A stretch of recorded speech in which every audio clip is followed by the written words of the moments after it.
Pada video kali ini saya mengupas Chrome extension yang dipadukan dengan Node.js server untuk melakukan automatisasi pekerjaan generate gambar di Leonardo.ai secara otomatis. Cuplikan video yang teman-teman lihat ini adalah proses running dari extension Chrome ini secara otomatis, di mana alur kodenya akan kita kupas satu persatu. Di sini bisa dilihat kursor dari komputer saya itu diam, akan tetapi proses di Leonardo-nya berjalan karena ini dilakukan oleh Chrome extension secara otomatis. Pembahasannya akan saya bagi dua. Yang pertama itu membahas tentang script Chrome extension-nya. Yang kedua membahas script Node.js servernya. Nah, pada video ini saya akan mengupas secara detail baris-baris kode dari Chrome extension yang saya gunakan untuk otomatisasi generate gambar di Leonardo AI. Ya, sekilas kita lihat di sini ada proses prompt diisi, kemudian klik generate. Nah, ini nanti gambar hasilnya keluar. Nanti sekaligus hasilnya oleh Chrome extension akan dikirim ke server Node.js untuk disimpan. Nah, ini kita lihat ada warning saldo tokennya sudah mau habis, tidak cukup untuk melakukan generate gambar. Secara otomatis Chrome extensionnya akan pindah akun berikutnya. Ya, kembali ke proses awal, buka Leonardo AI, kemudian login melalui akun Google. Ya, karena di sini kita menggunakan akun Google untuk Leonardo AI-nya.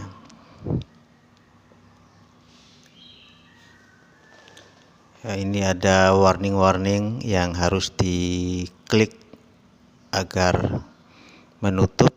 Semua dilakukan oleh extension secara otomatis. Baik, mari kita mulai saja pembahasan script Chrome extension-nya. Ini adalah extension Chrome, saya namakan Leonardo AI. Terdiri dari file JS yaitu background.js, popup.js, kemudian file JSON, manifest.json, file HTML, popup.html, dan file icon, file PNG yaitu icon 48x48px dan 128px x128px.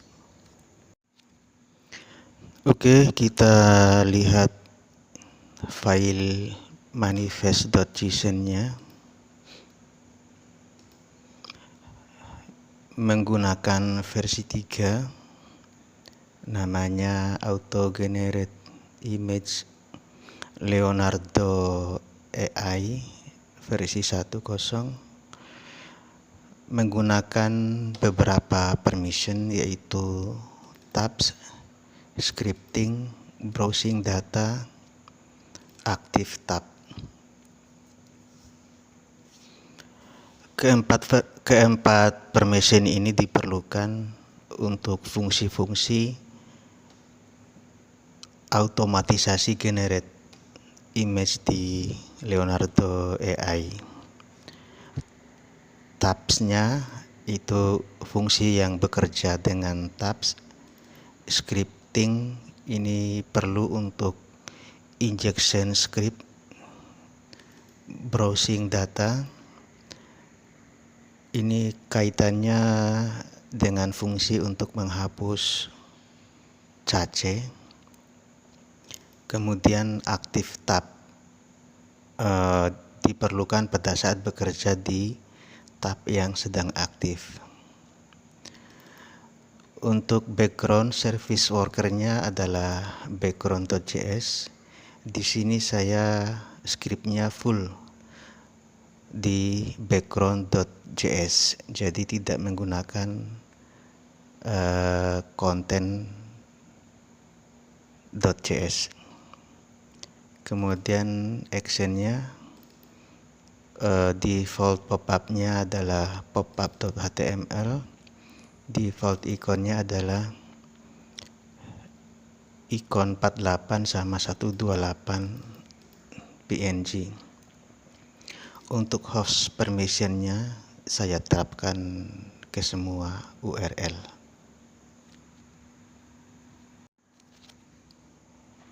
Sekarang kita lihat file popup HTML dan popup.js.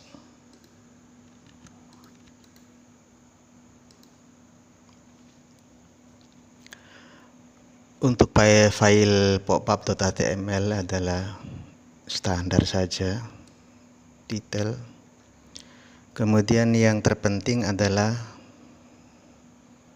ID dari button start processing. Ini digunakan sebagai elemen ID di popup.js. Jadi begitu tombol start dengan ID start processing ini diklik, maka yang bekerja adalah popup.js. Untuk popup.js-nya, dia menggenerate atau men-trigger proses yang ada di script background.js. Jadi di sini document.getElement by document.getElement by ID start processing. Start processingnya ini ID-nya yang di popup.html. Ini add event listener. Jadi mendengarkan atau menangkap dari aktivitas klik. Kemudian dia mengirimkan message di runtime Chrome-nya dengan action. Nama actionnya adalah start processing. Seperti penjelasan di awal sebelumnya, yang pertama adalah di popup.html. Jadi begitu tombol start ini diklik, maka elemen start processing ini akan digunakan sebagai trigger di popup.js untuk mengirimkan pesan runtime ke Chrome-nya dengan nama action start processing. Nah, action start processing ini yang menjadi acuan di script background.js ini untuk bekerja. Jadi apabila sinyal start processing telah dikirim, dalam hal ini tombol startnya diklik, berjalanlah proses di script ini.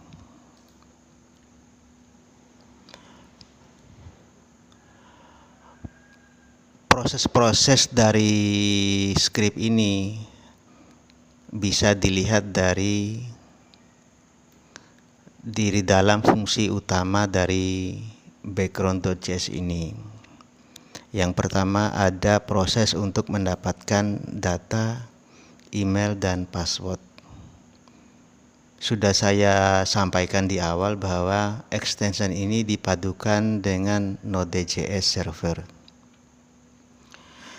Jadi data-data kita seperti data email, data prompt, dan hasil dari script ini itu akan dilakukan di server Node.js. Kita request, kita memfetch, mengambil data email dengan melakukan request ke server Node.js, endpointnya email pass. Nanti hasilnya berupa data JSON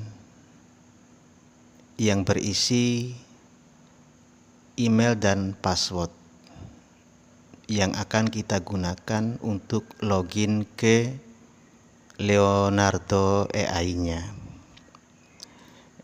Alur dari script ini dia bekerja berdasarkan data email dan password, melakukan pengulangan. Jadi login ke Leonardo, proses prompt, setelah token habis dia ganti email berikutnya. Demikian alurnya. Yang pertama dari dalam looping ini adalah clear browsing data.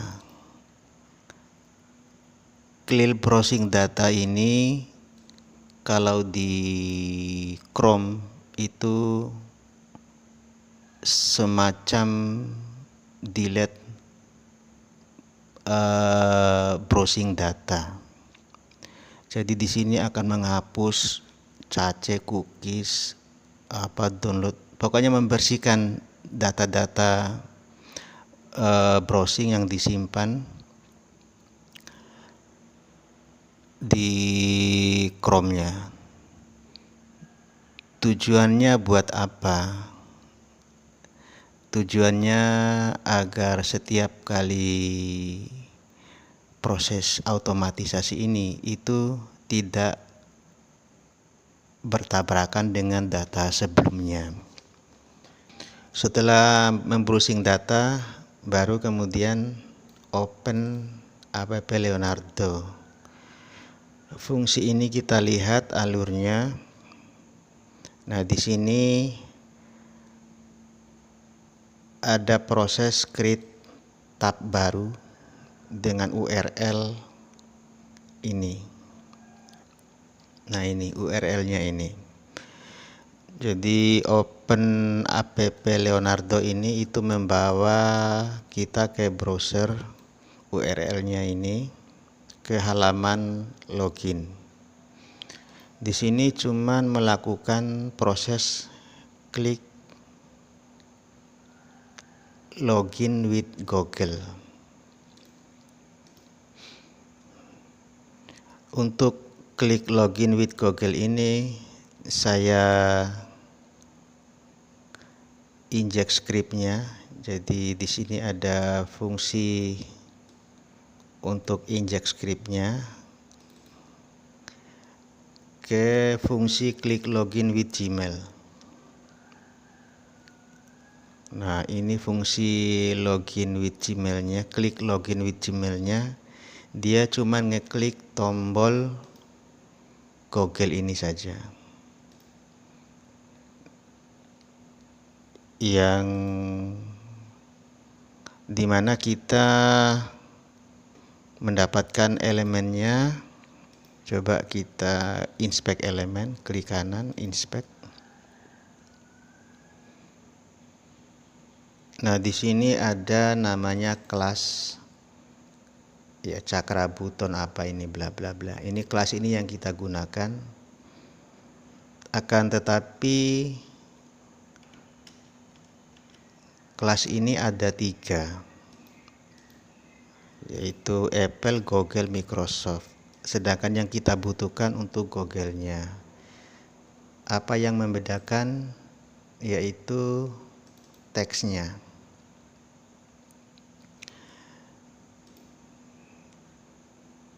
Jadi kita ambil elemen dulu dengan kelas ini, kemudian kita looping elemennya. Nah, kita ambil teks kontennya.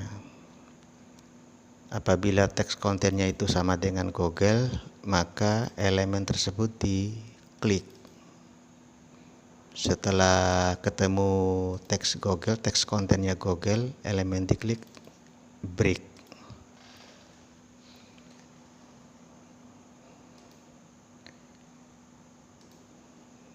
Coba kita klik.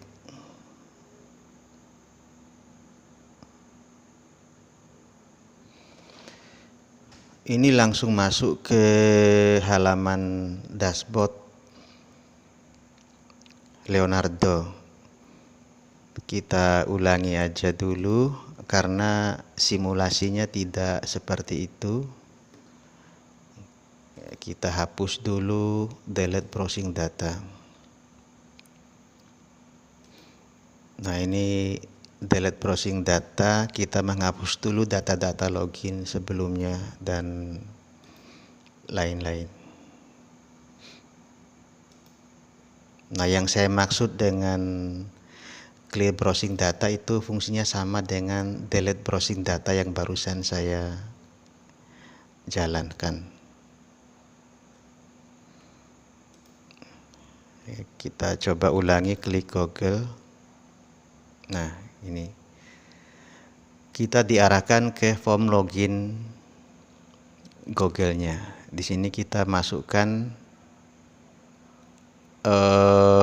username dan passwordnya. Di dalam proses script ini, untuk proses login Gmail-nya itu ditangani oleh fungsi ini, proses login Gmail, dengan argumen email pass. Jadi data JSON email pass yang dari server Node.js-nya. Jadi data email password ini berupa array yang mana indeks 0-nya adalah emailnya, kemudian indeks 1-nya adalah passwordnya. Kita lihat fungsi proses login Gmail. Fungsi proses login Gmail ini dia bekerja pada tab yang sedang terbuka. Dalam arti dia tidak membuka tab URL baru seperti fungsi Open Leonardo.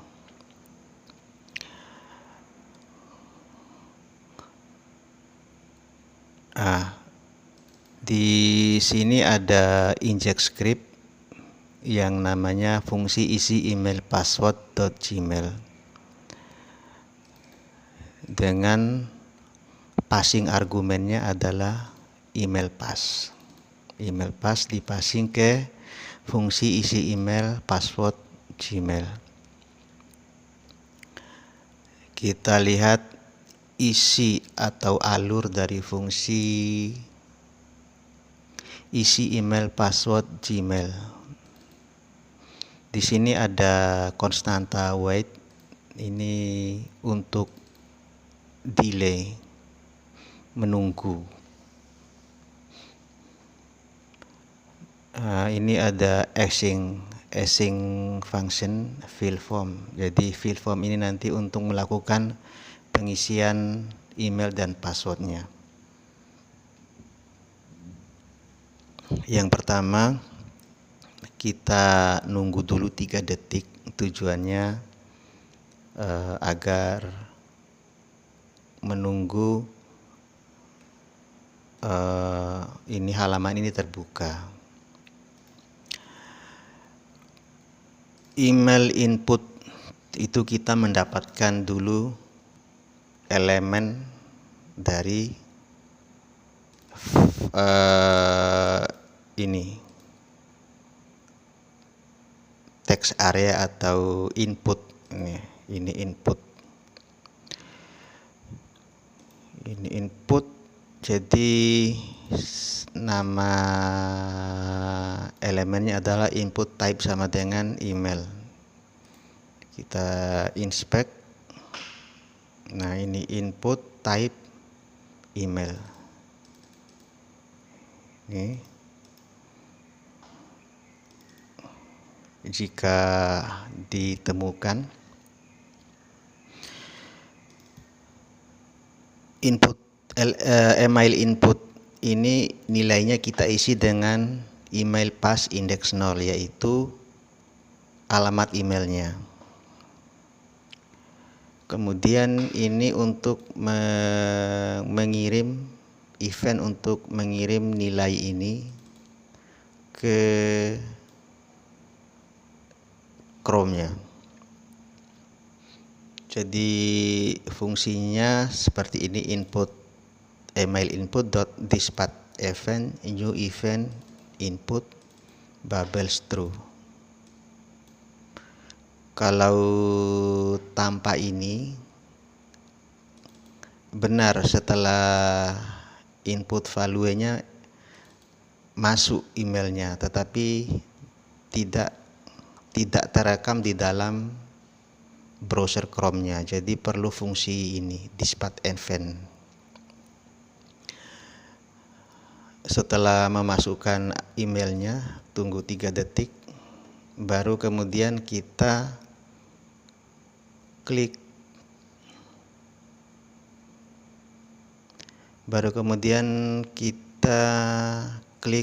tombol next. Tombol next ini teridentifikasi dengan ID identifier next. Sini emailnya kita isi, kemudian kita klik tombol next, enter password. Nah, ini untuk elemen passwordnya, ini konstantanya saya namakan password input, elemennya adalah input type password.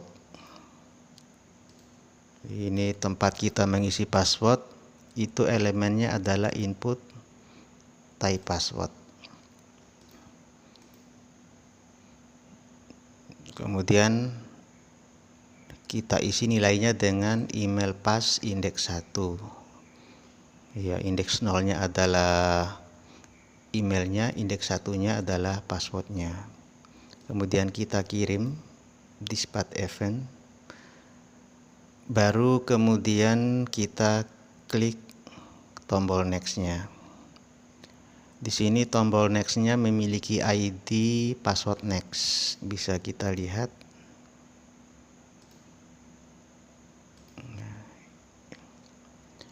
Ini ID-nya dari tombol next ini, ID-nya password next. Nah, ini setelah kita isi passwordnya dan klik tombol next, itu kita sudah masuk ke halamannya leonardo.ai. Akan tetapi dalam beberapa kejadian itu terkadang muncul, sebelum masuk ke dashboardnya ini muncul semacam warning maintenance. Ya, ini tadi setelah proses login Gmail-nya masuk, ini nunggu dulu 8 detik,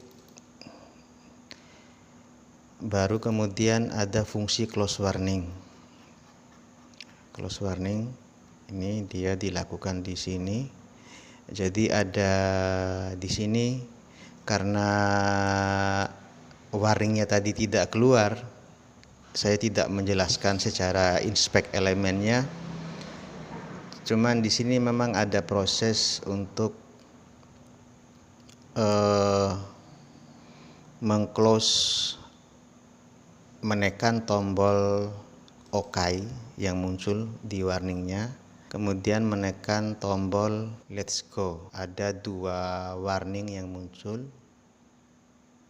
baru kemudian itu dia ngeklik tombol image creation. Jadi saya akan membahas mulai dari sini ya. Jadi setelah tombol warning ditekan-tekan hingga hilang, akan muncul ke halaman ini. Nah, ini kita dari sini kita klik tombol image creation. Jadi ini yang dimaksud adalah ini, kita inspect elemennya. Di sini tombol image creation-nya kebetulan menggunakan kelas ini, elemennya ini nama kelasnya. Akan tetapi kelas ini yang dimaksud ini, yang digunakan itu ada banyak. Nah, yang mana yang kita klik? Nah, tentu yang image creation. Nah, bagaimana kita menentukan kelas yang mana? Itu berdasarkan inner text-nya. Jadi inner text-nya ini image creation, itu kita copy, kita paste di sini. Jadi else ini elements dari kelas ini kan banyak, tadi ada belasan. Kita looping. Nah, kita cek inner text-nya. Apabila ketemu image creation, maka kita klik. Setelah kita klik, kita break dari looping. Ini kita klik. Nah, setelah klik image creation itu biasanya muncul yang pertama warning get started.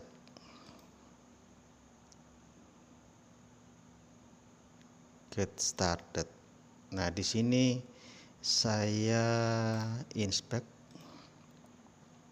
di get started ini, itu yang harus diklik no thanks. Nah, bagaimana mengidentifikasi elemen ini?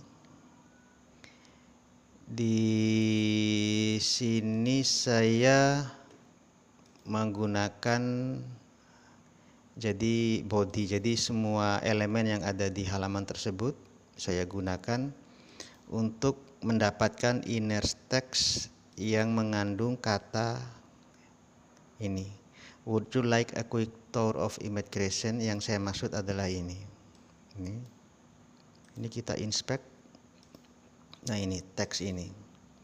Jadi semua elemen di halaman ini kita mencari yang mengandung kata ini. Would you like bla bla bla.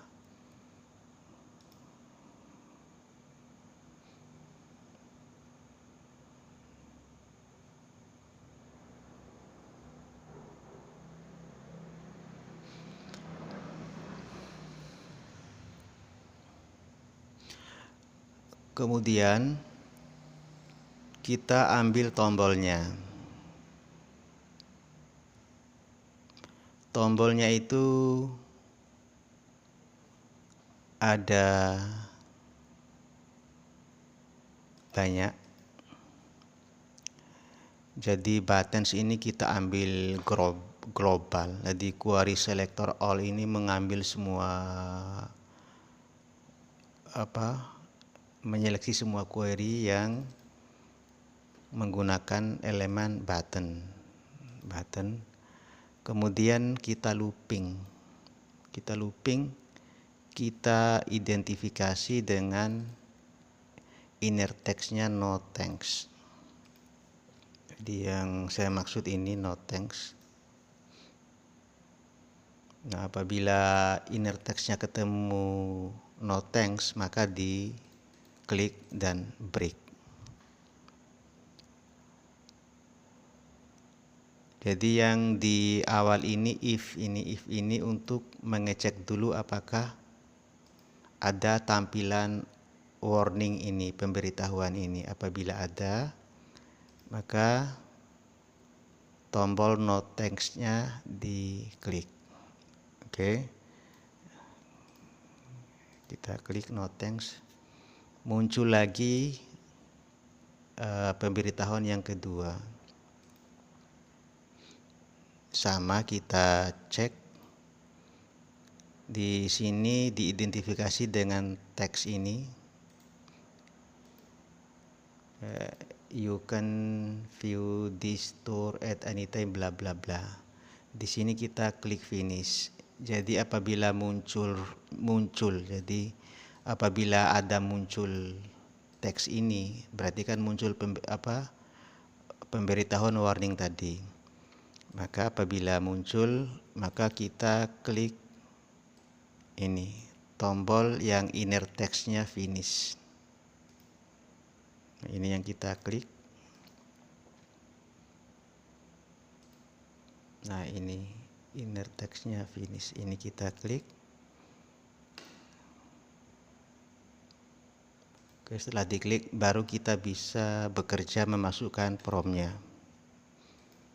Nah, jadi di fungsi ini, fungsi close warning ini itu adalah meng-close warning, kemudian hingga masuk ke menu image generation ya. Nah, setelah close warning, proses berikutnya adalah looping auto prompt. Jadi di sini kita looping auto prompt. Auto prompt ini menangani ya memasukkan prompt, klik generate, kemudian mengambil hasilnya dan kirim kembali ke server. Nah, di awal untuk mengendalikan proses looping ini saya membuat variabel yang bisa diubah nilainya, namanya status token. Jadi let ini nanti bisa diubah nilainya. Saya beri nilai awalnya true. Kemudian while ini adalah proses looping dengan melihat kondisi status token. Jadi selama status token itu adalah true, maka dia akan melakukan looping. Nah, setiap permulaan looping itu saya menunggu dulu 5 detik. Nah, kemudian nilai dari status token ini itu akan berubah berdasarkan nilai return atau nilai dari output dari auto prompt. Jadi fungsi auto prompt nanti dia mereturn sebuah nilai yang akan merubah status token ini. Jadi misalnya return dari auto prompt ini adalah false. Nah, loopingnya akan berhenti.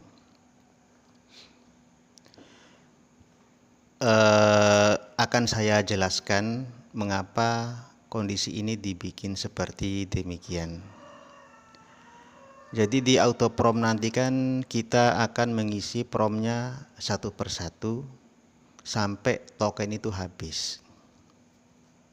Nah, apabila token itu habis, status tokennya itu menjadi false sehingga keluar dari looping ini, berhenti,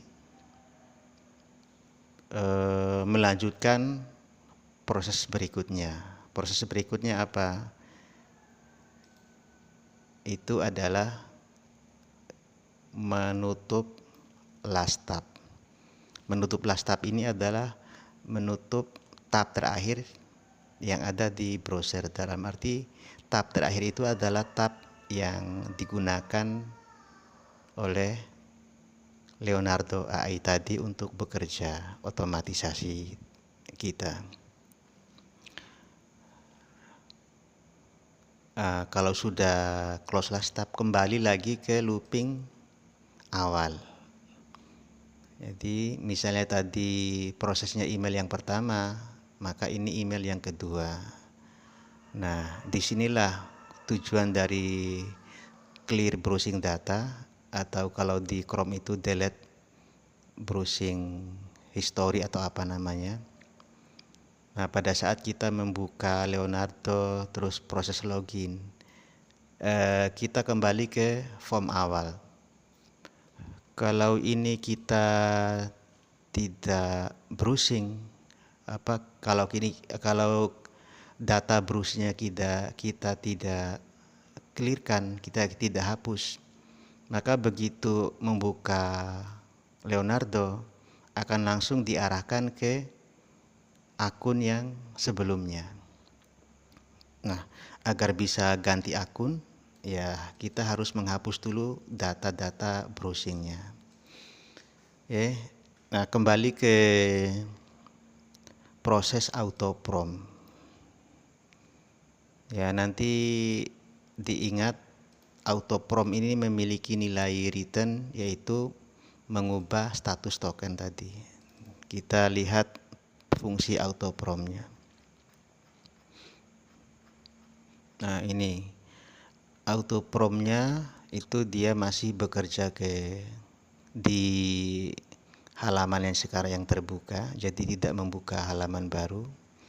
Jadi dia langsung bekerja di sini, halaman ini. Nah, ini menggunakan script yang diinjek, yaitu function, maksudnya menggunakan function run prompt.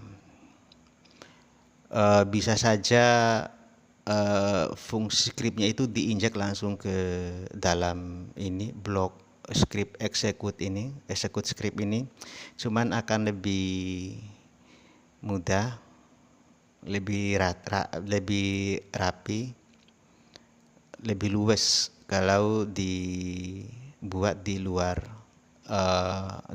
di blok luar dari fungsi ini dengan fungsi tersendiri. Ya, ini fungsi run prompt-nya. Ini sama, wait ini digunakan untuk jeda. Nah, di sini let status sama dengan true. Status ini yang akan menjadi nilai return dari function run prompt ini.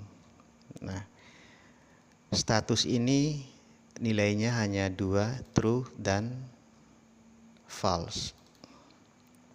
Jadi ada kondisi yang menyebabkan nilai status itu menjadi false, kemudian dikirim sebagai nilai return yang akan mempengaruhi nilai status token yang saya jelaskan di sebelumnya. Ya, jadi status token ini yang mengendalikan proses looping dari auto prompt ini itu ditentukan oleh nilai return dari variabel status ini. Oke. Nah, ini nunggu dulu 5 detik. Nah, ini ada konstanta respon prompt maksudnya. Jadi dia mengambil data prompt dari server Node.js. Nanti Node.js-nya kasih 1 baris data prompt. Jadi konstanta prompt ini adalah JSON-nya. Jadi mengkonversi data JSON dari respon localhost ini. Jadi prompt ini nanti berupa baris kalimat perintah atau prompt untuk generate image-nya. Sekarang kita lihat di Leonardo-nya.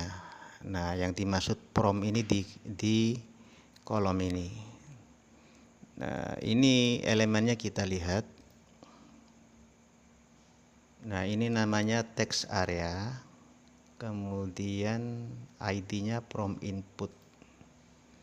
Nah, di sini ya prompt input adalah query selector dari text area ID prompt input.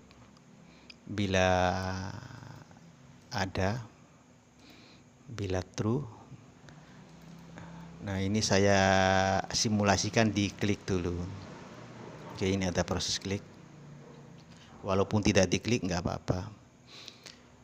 Kemudian nilai dari isian dari prom input ini adalah promnya ini, prom yang didapatkan dari server Node.js. Nah, ini adalah fungsi untuk mengirimkan nilai ini ke dalam extension Chrome-nya. Kemudian nunggu 3 detik baru kita klik tombol generate. Tombol generate-nya yang mana? Nah, ini kita jadi kita masukkan misalnya gambar Spiderman. Nah, ini setelah kita masukkan promnya, tombol generate-nya menjadi aktif. Ini kita inspect elemen.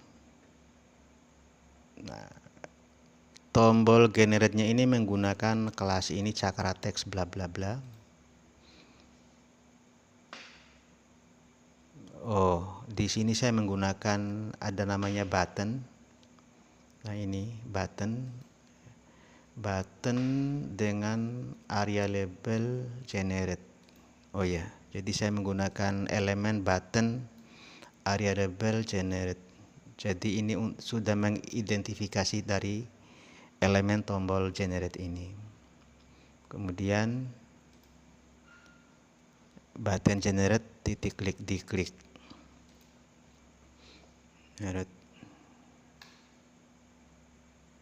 Nah, ternyata ini saldonya nggak cukup. Ya, ini tokennya tinggal 4, sedangkan untuk mengenerate prom ini butuh 40 token. Oke, nggak apa-apa, sekalian kita bahas. Nah, di sini saya ada 2 konstanta yang untuk menangani masalah saldo tadi. Yang pertama almost out. Jadi ada warning you are almost out of token. You are almost out of token itu apabila tokennya itu sudah mau habis tetapi masih cukup untuk mengenerate prom yang barusan kita masukkan. Nah, kebetulan ini di contoh ini tokennya sudah nggak cukup, jadi muncul warning you don't have enough tokens. Jadi ini saya namakan konstantanya out token. Jadi kalau di bagian ini dia mengubah statusnya awalnya true menjadi false karena sudah muncul warning almost out of token dan you don't have enough token. Apa persamaan dari kedua warning ini? Yaitu sama-sama harus melakukan klik tombol maybe later. Yang kedua itu adalah kondisi di mana sudah tidak bisa run prom lagi. Cuman perbedaannya apa? Kalau almost out ini prom terakhir yang dijalankan itu masih menghasilkan gambar. Sedangkan you don't have enough tokens itu prom terakhir yang dijalankan itu sudah tidak bisa menghasilkan gambar. Pengaruhnya apa? Itu pada bagian eksekusi hasilnya. Nah, di sini kita membuatkan kondisi di mana apabila tidak out token. Jadi dalam artian itu selama looping kita memasukkan prom, apabila tidak terjadi kondisi you don't have enough token, di sini konstantanya out token, maka dilakukan untuk proses untuk pengolahan hasil. Nah, di sini adalah proses pengolahan hasilnya. Yang pertama, kita mengirimkan atau mengirimkan merequest delete prompt di server Node.js-nya. Di awal fungsi run prompt ini kan dia ngambil dulu data prompt-nya di server Node.js. Node.js itu memberikan satu baris prompt yang pertama. Jadi kalau diindekskan itu indeksnya 0. Jadi dia memberikan baris prompt yang baris pertama dari file CSV. Kemudian prompt ini kan dieksekusi, dimasukkan ke promptnya, kemudian di generate, baru kemudian muncul kondisi yang dikarenakan oleh nilai jumlah tokennya. Kalau tokennya sudah mau hampir habis, itu promptnya masih menghasilkan gambar. Tetapi kalau warningnya nggak cukup token, itu berarti prompt yang dimasukkan terakhir tadi itu tidak dieksekusi atau tidak menghasilkan gambar. Nah, jadi di sini di kondisinya apabila tokennya kalau tidak dalam kondisi token habis, berarti kan ada hasil yang bisa diambil. Nah, dalam artian di sini berhasil generate gambarnya Nah, kalau sudah berhasil artinya prompt itu kan sudah tereksekusi. Oh ya, di sini nunggu 10 detik karena mutar-mutar nunggu gambarnya keluar itu cukup makan waktu juga, nunggu 10 detik. Di sini delete prompt ke server Node.js itu adalah untuk menghapus baris prompt indeks 0. Artinya apa? Prompt tadi yang sudah diberikan ke fungsi ini itu dihapus. Sehingga apabila request lagi, maka yang diberikan adalah baris berikutnya, karena baris yang pertama sudah terhapus, baris kedua kan pindah ke baris pertama. Jadi data promptnya update terus. Kemudian ini nanti server Node.js-nya dia menghapus baris prompt yang pertama di file CSV prompt-nya. Setelahnya di sini ada proses ngambil data gambar. Saya sudah sampaikan di awal bahwa output dari script ini adalah hanya berupa URL gambarnya, jadi bukan langsung mendownload file gambarnya. Yang kedua adalah teks alt di gambarnya. Ya, kita lihat dulu. Ini saya namakan fields container konstantanya, di mana diambil dari kelasnya ini.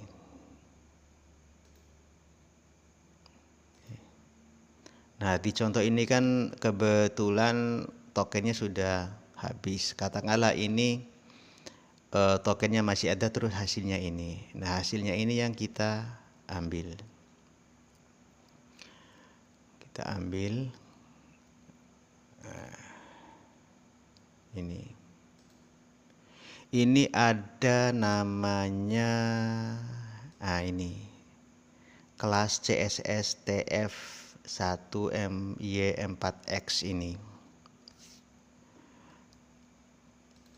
Kelas ini jumlahnya banyak sesuai dengan berapa kali kita berhasil mengenerate gambar. Di sini kebetulan ada 10.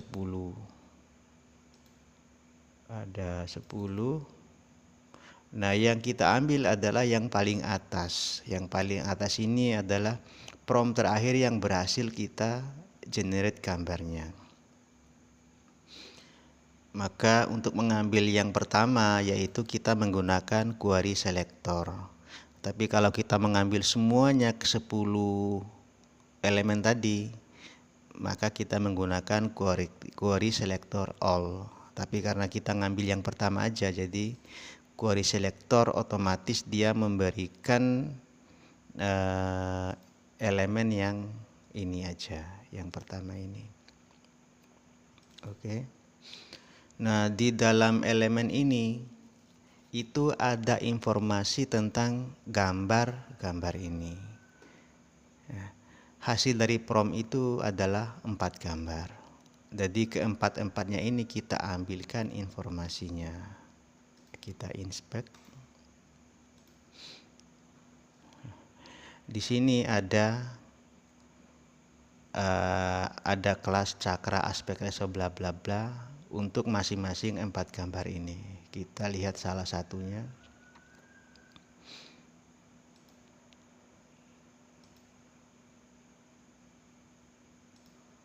Nah, ini ada kelas CSS 1H bla bla bla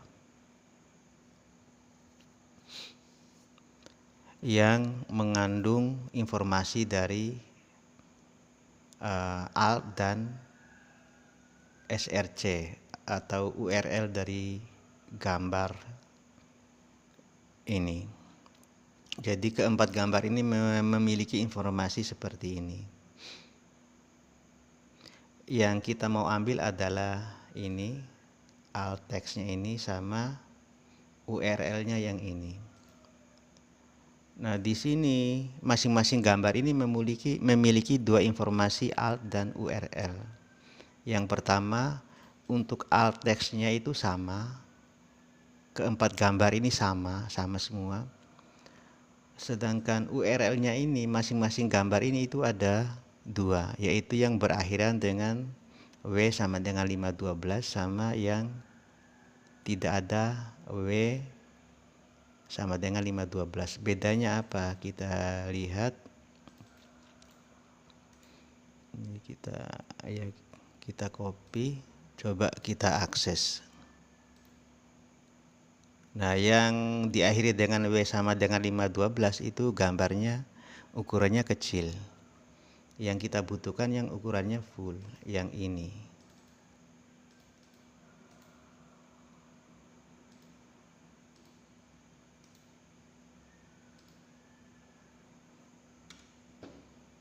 Nah, ini yang kita butuhkan.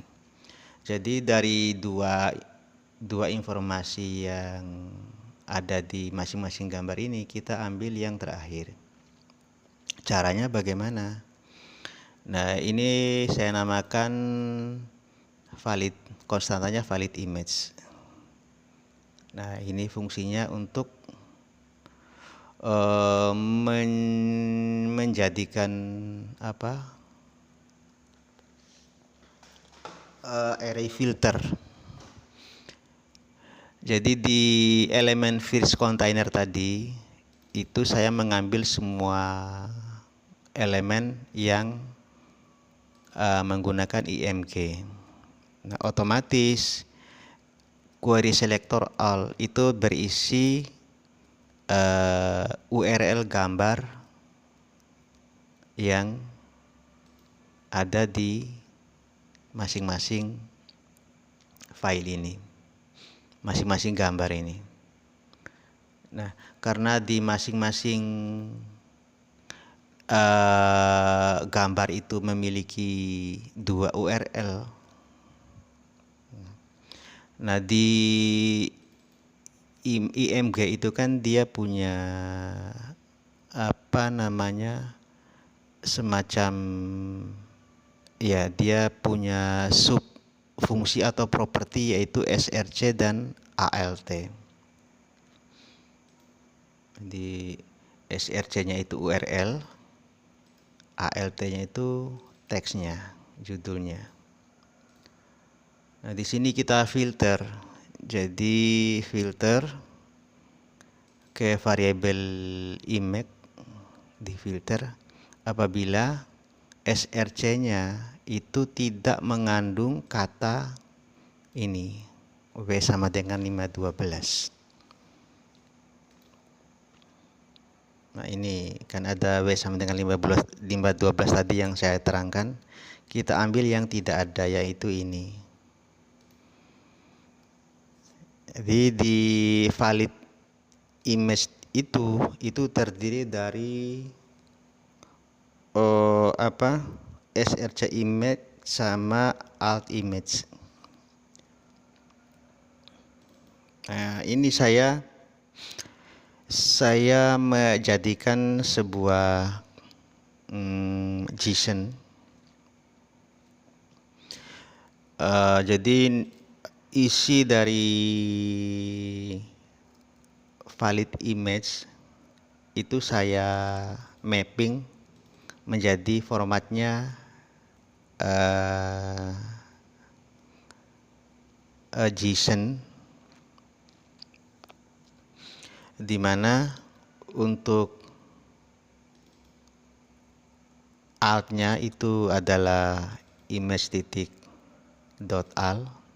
alt dari image-nya ini, kemudian src-nya itu src dari image ini, jadi dipetakan. Nah nilai hasil dari alt variabel konstanta alt image ini itu saya kirim ke server Node.js.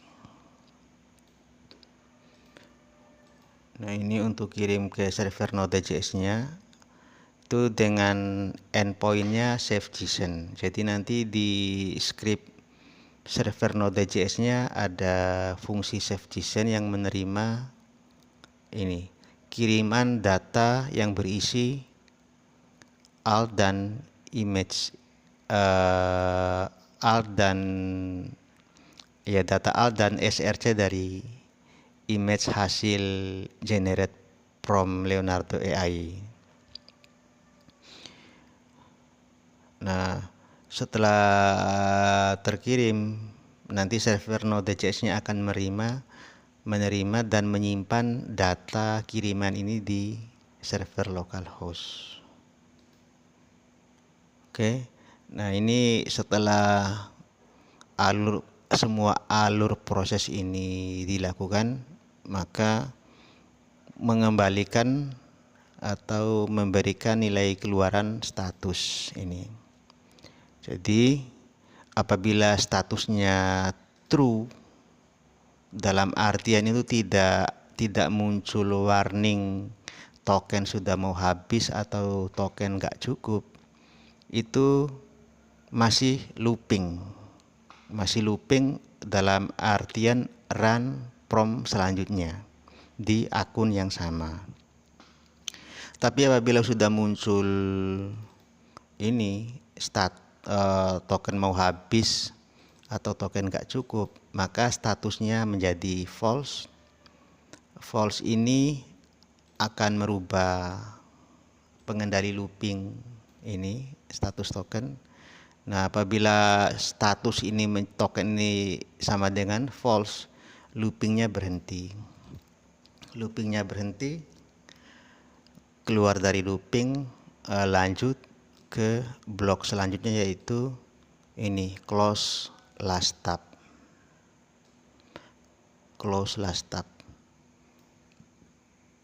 Jadi close last tab ini untuk menutup tab terakhir dari Chrome-nya. Jadi kalau ini adalah tab, ini kan tab terakhirnya, maka ditutup. Nah setelah tab terakhir ditutup, dia kembali lagi ke looping email password berikutnya. Kembali lagi proses dari awal, yaitu hapus data browsing, buka situs Leonardo, kemudian login lagi dengan data email selanjutnya, baru kemudian proses close warning dan lain-lain, terus looping lagi generate gambar dengan prompt yang diberikan oleh server Node.js. Begitu terus prosesnya sampai array atau data email password ini habis atau selesai.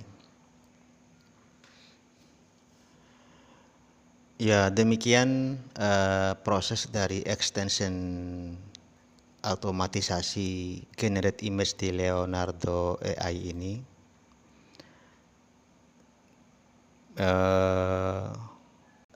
Untuk script di sisi server Node.js-nya ini karena cukup panjang, penjelasan saya mungkin juga kurang lancar sehingga menjadi panjang, maka akan saya buatkan di video tersendiri, video berikutnya. Jadi pada video kali ini hanya membahas untuk extension Chrome-nya saja. Oke, terima kasih. Sampai jumpa di video berikutnya, yaitu yang membahas di sisi server Node.js-nya.